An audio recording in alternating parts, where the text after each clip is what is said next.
El acontecer de América Latina, Estados Unidos y el mundo con Red Mundial de Noticias. A través de Radio Cántico Nuevo. Red Mundial de Noticias con Johnny Romero. Comienza ahora. Hola, ¿qué tal? Aquí está la información en Red Mundial de Noticias. Hoy es viernes 20 de marzo de 2026. Aquí están los titulares de las más importantes noticias ocurridas en el mundo hasta este momento. La estatal petrolera de Colombia anuncia un importante hallazgo de gas en el Caribe. Brasil se ofrece a mediar entre Colombia y Ecuador. Así han escalado las tensiones. La directora de la OIM elogia el ejemplo de España por favorecer vías legales para migrar. La salvadoreña Ruth López es la voz sin miedo que solo la cárcel puede callar, dice su esposo. México reporta 189.830 repatriados desde el retorno de Trump a la Casa Blanca. Estados Unidos asegura haber destruido la flota de submarinos de Irán y sus puertos militares. Bitgetze confirma que pedirán $200.000 millones adicionales al Congreso para la guerra en Irán. Trump confía que Japón le ayudará en el estrecho de Hormuz. Están dando un paso al frente. Aquí están las noticias. Washington. El presidente de Estados Unidos, Donald Trump, afirmó durante una reunión en la Casa Blanca con la primera ministra japonesa, Sanae Takaichi, que Japón dará un paso al frente y ayudará a garantizar la seguridad en el estrecho de Hormuz, bloqueado por la guerra con Irán. Vamos a hablar de eso hoy. Hemos tenido un apoyo y una relación extraordinarias con Japón, y creo que basándome en declaraciones que nos dieron ayer o anteayer relacionadas con Japón, ellos realmente están dando un paso al frente, señaló el republicano al ser preguntado por la prensa. Aunque reiteró que su país no necesita ayuda, recordó que Estados Unidos mantiene tropas desplegadas para defender a Japón y subrayó que espera que el país dé un paso al frente. Sus palabras contrastan con la frustración que ha mostrado Trump hacia los aliados de la OTAN, a los que ha criticado por desmarcarse de su propuesta para escoltar buques en el estrecho de Hormuz, una vía bloqueada por Irán en represalia a la ofensiva estadounidense e israelí. Al respecto, Takaichi ha optado por una postura ambigua al señalar inicialmente que no tenía planes de enviar buques a Hormuz y precisar después, antes de partir hacia Estados Unidos, que su gabinete lo estudiará una vez se alcance un alto al fuego en la guerra. La Constitución pacifista de Japón solo permite desplegar tropas una vez concluido un conflicto o cuando un aliado se encuentre bajo ataque y ello suponga una amenaza existencial para el país. En sus palabras iniciales en japonés ante Trump, Takaichi se refirió al presidente estadounidense con cercanía como Donald y aseguró que solo él puede lograr la paz en el mundo. La conservadora Takaichi, la primera mujer en asumir el cargo, ganó con una mayoría histórica las elecciones del pasado febrero y durante la campaña recibió el respaldo de Trump.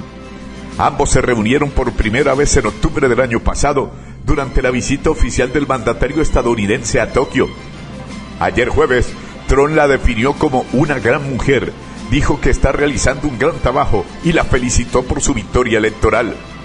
Japón ha regalado este año a Washington 250 nuevos cerezos para conmemorar el 250 aniversario de la independencia de Estados Unidos.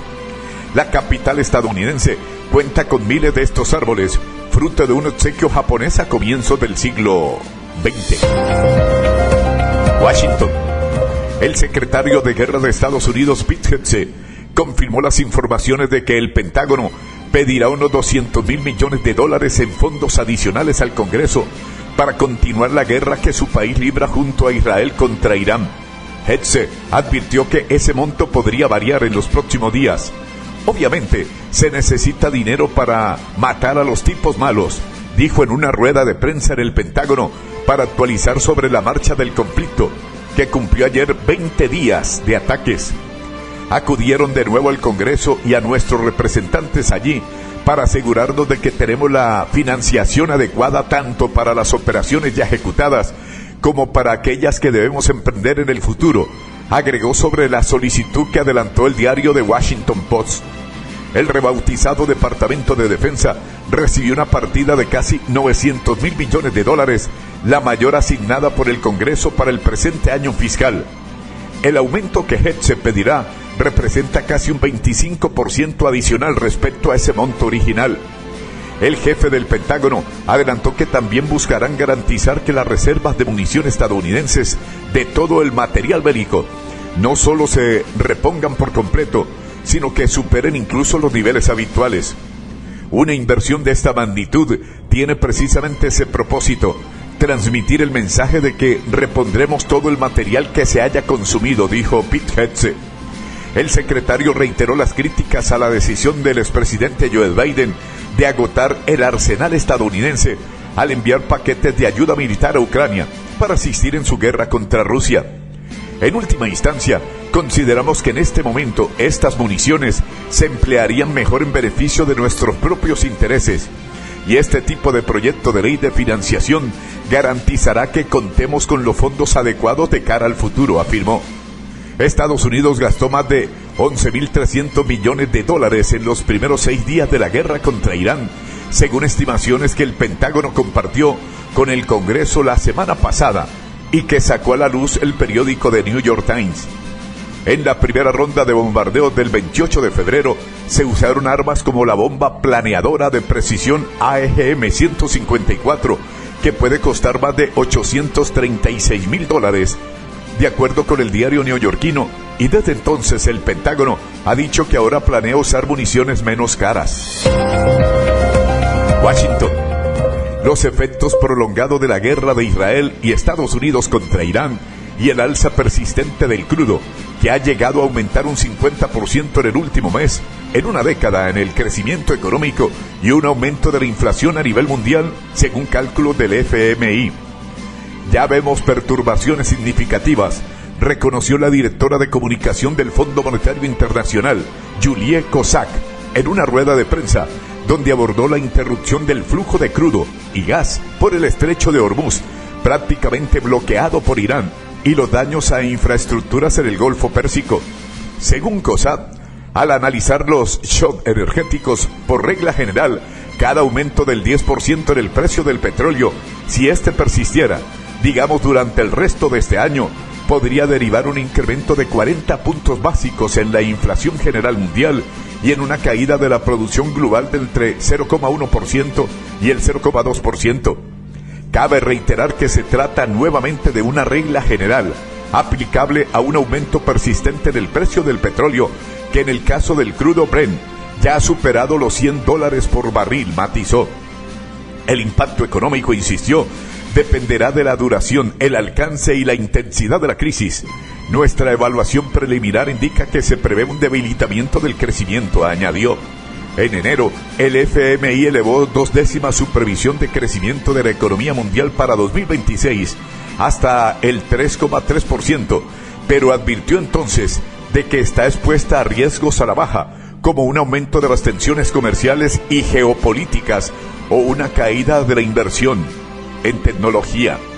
Kozak adelantó que el próximo abril el organismo internacional actualizará sus estimaciones con la publicación de un nuevo informe de perspectivas económicas globales que recogerá los efectos del conflicto entre Estados Unidos, Israel e Irán, extendido a otros países de la región con serias amenazas a la economía mundial. Atención, Dubái. Irán intensificó sus ataques contra instalaciones de petróleo y gas en todo el Golfo Pérsico, elevando drásticamente la apuesta en un conflicto que está enviando ondas de choque a toda la economía mundial. Los ataques en represalia por un ataque israelí contra un yacimiento de gas iraní clave dispararon los precios del combustible y plantearon el riesgo de arrastrar directamente a los vecinos árabes de Irán al conflicto. El hecho de que Teherán apunte a la producción de energía tensionó aún más el suministro mundial, ya presionado debido al control asfixiante de Irán sobre el estrecho de Hormuz, una vía navegable estratégica por la que se transporta una quinta parte del petróleo mundial. Desde que Estados Unidos e Israel iniciaron el conflicto el 28 de febrero, los principales líderes de Irán han muerto en ataques aéreos y las capacidades militares del país se han visto gravemente degradadas. Aún así, Irán, ahora liderado por el hijo del líder supremo muerto en la salva inicial, sigue siendo capaz de realizar ataques con misiles y drones que sacuden a los vecinos árabes del Golfo y a una economía mundial altamente dependiente de la energía que producen. Un barco se encendió al frente de la costa de los Emiratos Árabes Unidos y otro resultó dañado frente a Qatar, lo que subraya el peligro constante para las embarcaciones en la región. Pero los esfuerzos por evitar el estrecho también enfrentaban desafíos. Un dron iraní golpeó una refinería saudita en el Mar Rojo, que el país esperaba utilizar como ruta de salida alternativa. Qatar, Arabia Saudita y los Emiratos Árabes Unidos denunciaron los ataques iraníes. El secretario general de la Liga Árabe, Ahmed Abul-Gheit, calificó los ataques como una peligrosa escalada. Pero Irán no parecía dar un paso atrás. Arabia Saudita declaró que la refinería Sanref, en la ciudad portuaria de Yanbu, en el Mar Rojo, fue alcanzada. Arabia Saudita había comenzado a bombear grandes volúmenes de petróleo al oeste hacia el Mar Rojo para evitar el estrecho de Hormuz. Ciudad de México. La presidenta mexicana Claudia Sheinbaum Pardo afirmó que en las negociaciones con Estados Unidos, su gobierno tendrá como prioridad que se levanten los aranceles que se impusieron el año pasado al sector automotriz, al acero y al aluminio. Tras el inicio de la primera ronda de negociaciones comerciales entre México y Washington, de cara a la revisión del tratado trilateral que mantienen con Canadá, el TEPME, Sheinbaum consideró favorable el arranque del proceso y dijo que es bueno que se haya establecido este marco. Al ser consultada sobre cuáles serán las prioridades de México en estos diálogos, la presidenta señaló en su conferencia matutina que los negociadores mexicanos insistirán en que haya cero aranceles como había antes de la llegada del presidente Donald Trump en industria automotriz, en acero y en aluminio. Ambos gobiernos informaron la víspera en un comunicado conjunto que en el arranque de la primera ronda de negociaciones se acordó el incremento de la producción y el empleo en la industria manufacturera de ambos países y limitar el uso de insumos comercializados bajo prácticas desleales. Ciudad de México. El gobierno de México informó que reportó este jueves 189.830 repatriaciones de mexicanos desde Estados Unidos desde el 20 de enero de 2025, cuando el presidente Donald Trump regresó a la Casa Blanca y endureció la política antiinmigratoria el 18 de marzo. La secretaria de Gobernación, Rosa Isela Rodríguez, detalló en la conferencia de prensa presidencial que desde este total de expulsiones, 152.072 ocurrieron por vía terrestre y 35.000 por vía aérea, en el marco de la Estrategia Nacional de Repatriación México Te Abraza.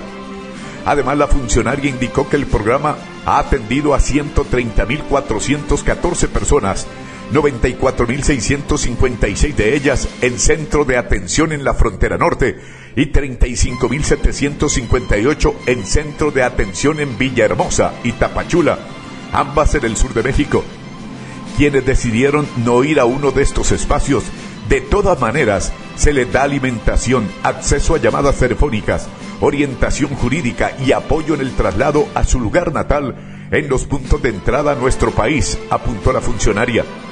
Asimismo, han afiliado a más de 98.600 personas al Instituto Mexicano del Seguro Social para brindar esta prestación por razones humanitarias y de solidaridad a repatriados y a todos sus beneficiarios legales.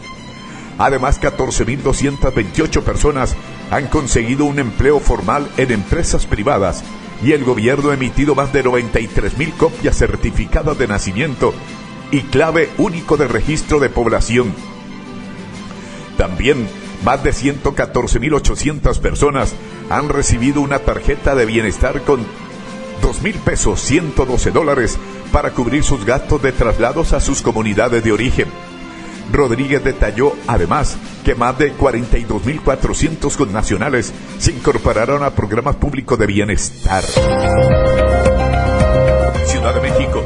11 presuntos criminales murieron este jueves durante un operativo de la Marina de México en el estado de Sinaloa, cuna del cartel del mismo nombre, donde se libra una guerra por el control territorial que ha dejado decenas de muertos, informó el Gabinete de Seguridad.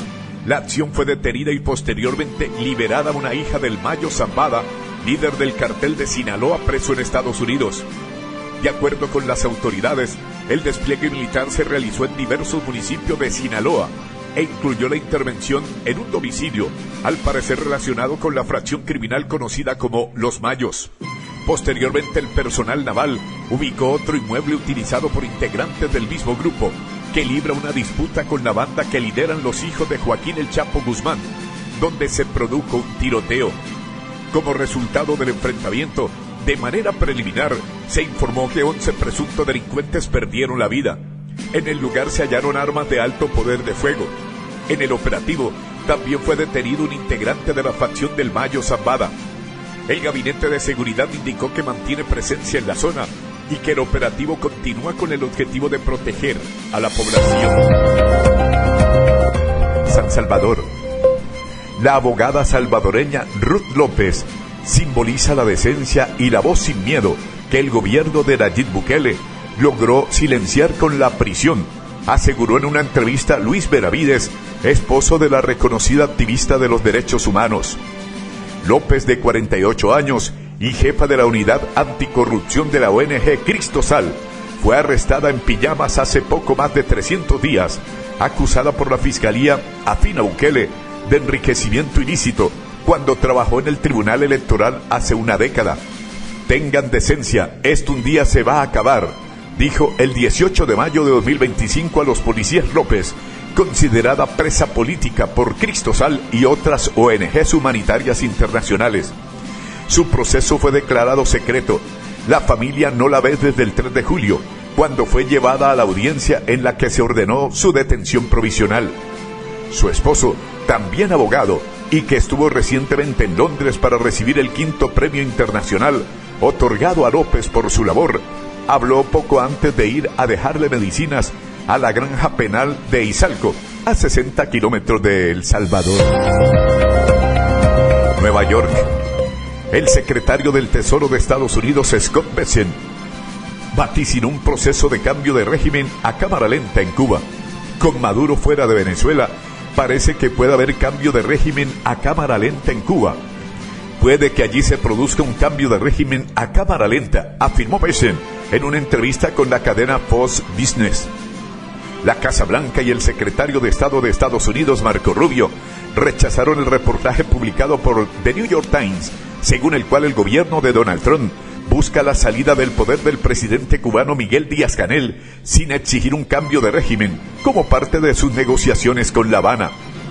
Bessent también se refirió hoy a la entrevista al papel de Irán, al que calificó como un horrible patrocinador del terrorismo global, asegurando que su capacidad militar está degradada y que Teherán ha perdido su facultad para proyectar poder en la región y el mundo.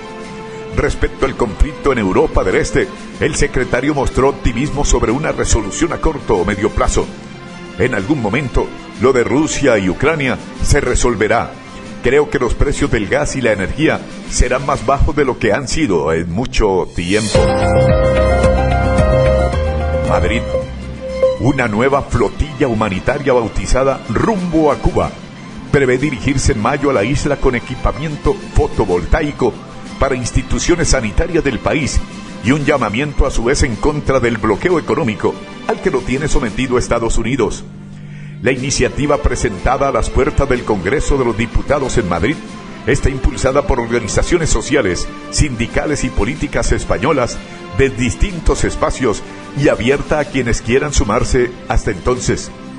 La flotilla en sí, a bordo del velero astral de Open Arms, será simbólica, señala ante la prensa el fundador y director de esa ONG, Oscar Camps. El grueso de la ayuda humanitaria está previsto que parta desde México, donde el transporte del material podría cubrirse en apenas un día y medio. Tanto en Cuba como en Gaza, estamos viendo cómo las consecuencias de los bloqueos inhumanos los paga el pueblo con su bienestar, con su salud y con sus vidas. Por ello, al igual que nos hemos implicado en el Global Summit Flotilla de Gaza, desde Open Arms, nos sumamos a la iniciativa Rumbo a Cuba, con la idea de aportar nuestra experiencia en misiones humanitarias internacionales para ayudar a romper el bloqueo sobre la isla, sostuvo Camps. Madrid. la Policía Nacional ha arrestado en Madrid a un ciudadano buscado a nivel internacional por la justicia de Honduras por su presunta participación en un doble homicidio ocurrido en 2022. La operación se desarrolló con el apoyo de la Policía Municipal madrileña y culminó con la localización del sospechoso en el distrito de Puente de Vallescas, donde residía. Sobre él pesa una posible condena de hasta 25 años de cárcel. Las pesquisas arrancaron a principio de este mes, después de que los investigadores encargados de la búsqueda de prófugos detectaron una orden internacional de detención emitidas por autoridades hondureñas. A partir de ese momento, se puso en marcha un operativo para rastrear sus movimientos y confirmar su presencia en territorio español. Las averiguaciones permitieron acotar su ubicación en el sur de la capital. La coordinación con la sección de respuesta temprana de la Policía Municipal resultó clave para concretar el domicilio exacto del individuo, lo que facilitó su detención sin incidentes. Madrid. La directora general de la Organización Internacional de Migraciones, OIM, Amy Pope, elogió, tras una visita a Madrid, el ejemplo que representa España para Europa en su labor de establecer vías legales para migrar. Lo que España está demostrando tiene repercusiones más allá de sus fronteras, dijo Pope en un comunicado publicado después de una visita de 2 días al país, que acaba de aprobar un proyecto para regularizar a cerca de 1,5 millones de migrantes que viven sin permiso de residencia en España. Así, mientras Europa debate cómo gestionar la migración, España demuestra que las vías legales, la integración en el mercado laboral y la dignidad humana no son prioridades contrapuestas, sino la misma, afirmó la directora. Pope se reunió con varios ministros del gobierno y aseguró que la OIM quiere trasladar esta experiencia para que otros países y regiones puedan aprender en un momento en que la cooperación internacional en materia de migración sigue siendo esencial. Ambas partes reafirmaron su compromiso con la promoción de una migración segura, ordenada y regular, basada en la cooperación internacional, la dignidad humana y la responsabilidad compartida, destacó la OIM. Ciudad de México. Una operación de seguridad conjunta entre México y Colombia logró la captura en Ciudad de México de Ángel Esteban Aguilar Morales, alias Lobo Menor, procesado como uno de los presuntos autores intelectuales en el caso del asesinato del excandidato presidencial de Ecuador, Fernando Villavicencio, según señalaron los gobiernos de ambos países. La Secretaría de Seguridad y Protección Ciudadana de México, la Secretaría de la Marina y el Instituto de Migración de México, en colaboración con la Policía Nacional de Colombia, ejecutaron la detención del sospechoso tras acciones de inteligencia y seguimiento en tiempo real del cabecilla de la banda delictiva ecuatoriana Los Lobos, vinculada al narcotráfico, minería ilegal y crimen transnacional. Las autoridades mexicanas informaron que alias Lobo Menor se identificó como ciudadano colombiano bajo el nombre de Juan Carlos Montero Mestre, en la colonia de Polanco, en la Ciudad de México. Posteriormente fue ubicado en la alcaldía de Miguel Hidalgo. Se desplegó un operativo coordinado que permitió su detención sin uso de la violencia y en estricto apego a los derechos humanos. Estas acciones se realizaron con el apoyo de autoridades colombianas a través de los canales de cooperación policial y migratoria, indicó la Secretaría de Seguridad de México en un comunicado. En febrero de este año, un juez ordenó prisión preventiva en contra de alias Lobo Menor, quien se mantenía como prófugo de la justicia, según dijo la Fiscalía de Ecuador. La Oficina de Migración Colombia informó que Ángel Esteban Aguilar Morales es requerido internacionalmente a través de una circular roja de Interpol y su detención se produjo en el aeropuerto de Bogotá tras su arribo en un vuelo procedente de México. El individuo intentaba evadir los controles migratorios utilizando una identidad falsa como ciudadano colombiano. Sin embargo, gracias a mecanismos de cooperación internacional y a los protocolos de verificación de la Autoridad Migratoria de Colombia, se logró establecer su verdadera identidad, puntualizó.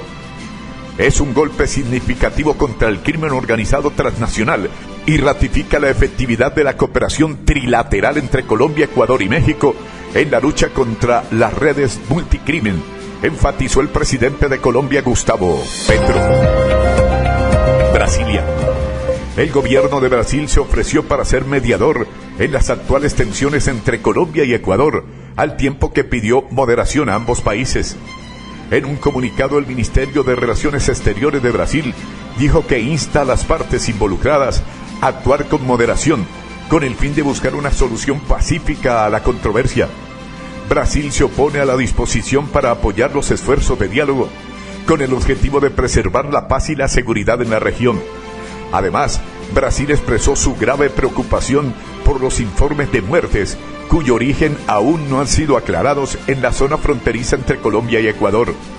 El presidente de Colombia, Gustavo Petro, afirmó que unos bombardeos en el departamento fronterizo de Putumayo dejaron 27 cuerpos calcinados y que en la misma región fue hallada una bomba sin explotar, que aseguró el mandatario pertenece al ejército del Ecuador.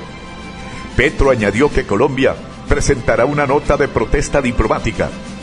La canciller de Ecuador, Gabriel Sommerfeld, respondió que estaba en espera de la nota de protesta anunciada por el mandatario de Colombia para dar una respuesta técnica. En tanto, Noboa rechazó las afirmaciones del mandatario colombiano y reiteró que el ejército ecuatoriano está combatiendo lugares que servían de escondite para grupos narcoterroristas, en gran parte colombianos. Van a hacer una investigación conjunta. Bogotá. El presidente de la compañía estatal petrolera de Colombia, Ricardo Roa, anunció el descubrimiento de un yacimiento de gas en alta mar, cerca de Venezuela, un hallazgo importante tras la reanudación de la cooperación energética entre ambos países. Una delegación de ministros colombianos se reunió la semana pasada en Caracas con la presidenta interina venezolana Delcy Rodríguez, donde acordaron reemprender proyectos energéticos binacionales en medio de las presiones de Estados Unidos tras los bombardeos de ese país en Venezuela y el derrocamiento de Nicolás Maduro.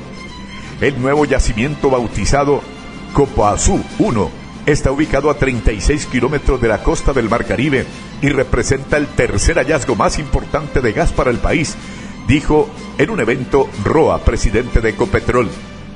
Todavía no está claro qué cantidades podría llegar a producir el yacimiento de aguas profundas hallado en una exploración de la estatal colombiana y la brasileña Petrobras a unos 1000 metros bajo el mar en el departamento de La Guajira. Colombia y Venezuela anunciaron la semana pasada el reinicio del intercambio de gas licuado de petróleo. Delcy Rodríguez dijo que los primeros envíos de gas venezolano ya habían atravesado la frontera hacia Colombia y adelantó las intenciones de reactivar un gasoducto inaugurado en 2007 que actualmente está inoperativo. Ecopetrol, la empresa más grande de Colombia, se encuentra en una situación económica crítica. Sus utilidades marcaron en 2025 el tercer año consecutivo a la baja y registraron su menor nivel desde la pandemia. Amigos oyentes, por el día de hoy llegamos al final de Red Mundial de Noticias. Mi amigo personal Federico Santiago y Johnny Romero les acompañamos. Les invitamos el próximo lunes a nuestra emisión diaria de noticias. Que el Señor les bendiga. Hasta pronto. Bye.